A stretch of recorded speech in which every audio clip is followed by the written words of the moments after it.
cheerful viewers, welcome to another exciting episode of Animal World, Our Co-Inhabitants, the first in a two-part series. Kuro, meaning black in Japanese, is the name of a wild baby starling that was rescued by Izumi Kyle in June of 1981 when she was in the 6th grade. At the time, she lived with her parents, Keiko and Yoko Izuka, and siblings Ayumi, Megumi, and Nana in Toronto, Canada.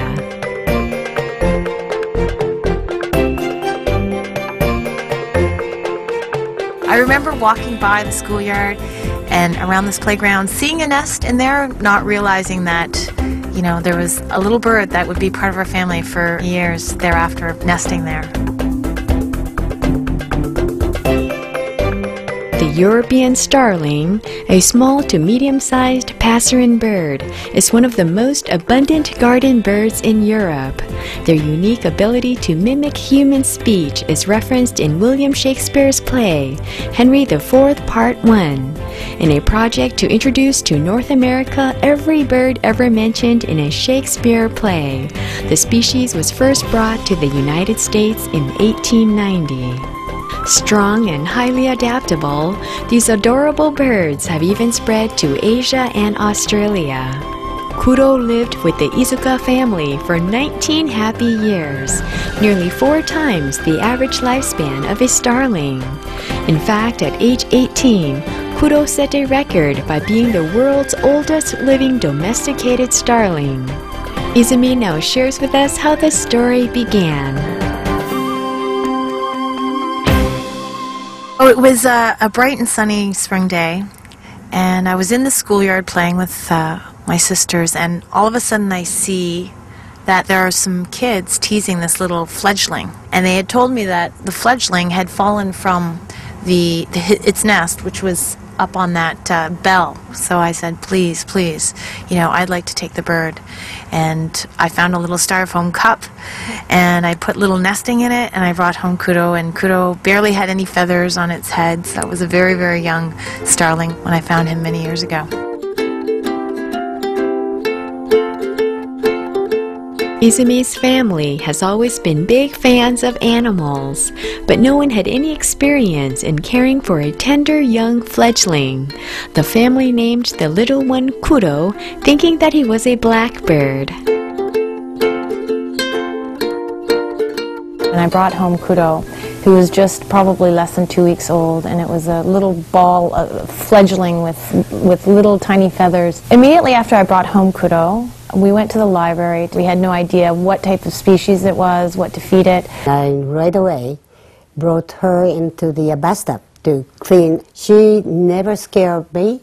That is the first time I contact with her. And very quickly we understood that it was the common European starlings. And it talks about making sure that starlings are fed around the clock, something that's high in protein and fat. And so we would put a little bit of food on the end of a chopstick, and immediately Kuro would open its mouth, and we would feed it, probably every half hour on the hour for at least 8 hours a day. She really enjoyed it. It's so tame, and then it's great for the kids too. So the first day start like that. To everyone's delight, Kuro fell in love with Izumi's family too. Starlings in general, they're birds that imprint very, very quickly to human beings. So if you find them within a 7 to 14 day time frame, they will look to you as the mother. Oh. And so very, very quickly this bird looked up at me and bonded immediately with me, and I knew, this bird has to stay with us, and this bird is going to be absolutely part of our family. Under the loving care of Izumi's family, Kuro grew rapidly and was soon a lively, healthful juvenile starling with shining, beautiful feathers. Kuro also learned his name and would respond with a squeak every time someone called him. And within weeks, Kuro learned how to fly. He did fly around the house, and we would very strategically put newspaper on landing areas, and you know, the freedom, I think, gave him a lot of liberation in terms of feeling like he's not caged, and he had the freedom to see whomever and whenever, and that really added, I think, to the quality of him being a domesticated starling. The intelligent Kudo established a strong relationship with every member of the family. They are very clever. They do things that are very mischievous. They're very curious animals. He absolutely knew who each one of us were, reacted to our personalities, and for example, he really loved my father, and so my father could, you know, say, like, down, Kudo, whereas I would try and say, Kudo, down, even in the sternest voice, and he would not react to me. He'd be like, you know what, you're my sister, you're not my dad. One mystery about Kudo is whether Kudo was male or female. Ayomi now explains more. English isn't my parents' first language, and I know my mom uses he and she interchangeably, so I think that was part of the confusion. I always saw her as a she. Later in life, when we did try to identify her gender, she has mixed reports, because on the one hand, if she has brown eyes, then it means that it's a she. If she has blue on her beak, it means it's a he. But she had both. We maybe had a really unusual starling as well, but I think we all sort of related to her differently. I thought of her as a she. I think other people might have thought of her as a he, so we use it interchangeably. When Kudo was a few months old, it was discovered he could say things like good bird, pretty bird, kiss, Kudo stay, and many combinations thereof. She's gonna make a kiss. Good, pretty? Yes, good, good. She totally understands what we are saying. She would go to the sink and land on the faucet and say mizu, which means water in Japanese. And you turn on the faucet and she'd either have a drink or start having a bath. So she had comprehension in the two languages as well. Bilingual. Good bird. Good bird. Kudo loved singing and could whistle many tunes, including the William Tell Overture and Pop Goes the Weasel. Here are a few of his recorded performances. Interestingly, he could also copy mechanical sounds. Starlings, they are a type of bird that can mimic, and they don't have their own song. Robins or other wild birds have their own distinct call.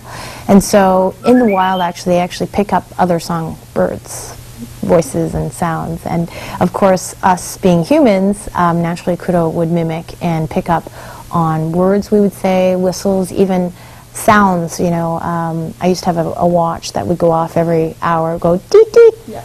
You know, and we'd be in the kitchen and all of a sudden I hear deet deet, and I'd look at my watch.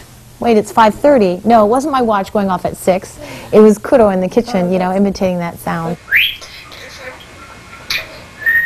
Being very serious about his music, Kudo would seize any chance to practice his singing. I have to train Johnny how to take a seat.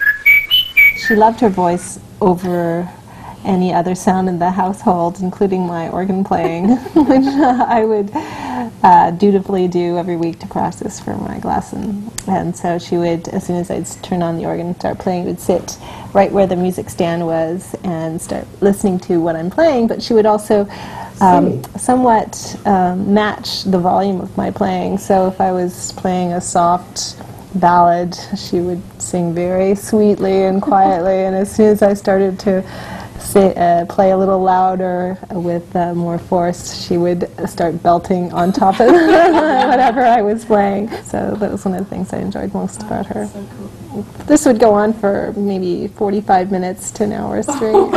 So she was really dedicated to her singing. She did that with a hairdryer too. So if you're blow drying your hair, she would sit on the other shoulder and she would be singing really loud, and as soon as you turned it off, it would catch her by surprise, so she would still let that one loud note, and then she'd kind of be like embarrassed, and then she'd start preening. She's like, I'm cool. Yeah, it'd be really funny.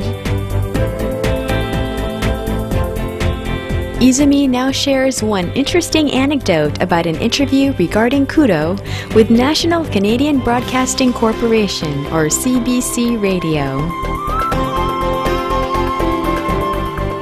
This bird loved to sing, and you could count on kudo to be singing hours every day. And so when I was interviewed on national CBC Radio about my bird, and during the whole interview process, I'm telling Michael Enright, who hosts As It Happens, how my bird sings and talks all the time. And throughout the interview, he's like, well, can you make it say something? And I'm like, absolutely. And every time I would put the phone near my bird, the bird would clam up and look at the phone like, what are you doing?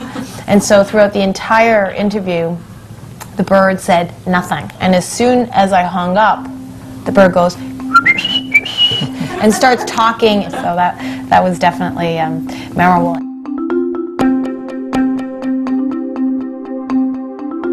The adorable kudo brought much love, laughter, and light to the Izuka family. They all deeply treasured him like a fellow family member. One day, out of curiosity, kudo flew away from the house when the door was left open a little longer than usual. Having never left home before, what was the result? To find out, please join us tomorrow on Animal World, Our Co-Inhabitants, for the conclusion of the fascinating story of kudo. For more information on kudo the starling, please visit www.starlingtalk.com/kudo.htm. Thank you for your pleasant company on today's program. May our spirits forever soar high above like our bird friends. For more details, please visit www.suprememastertv.com/AW.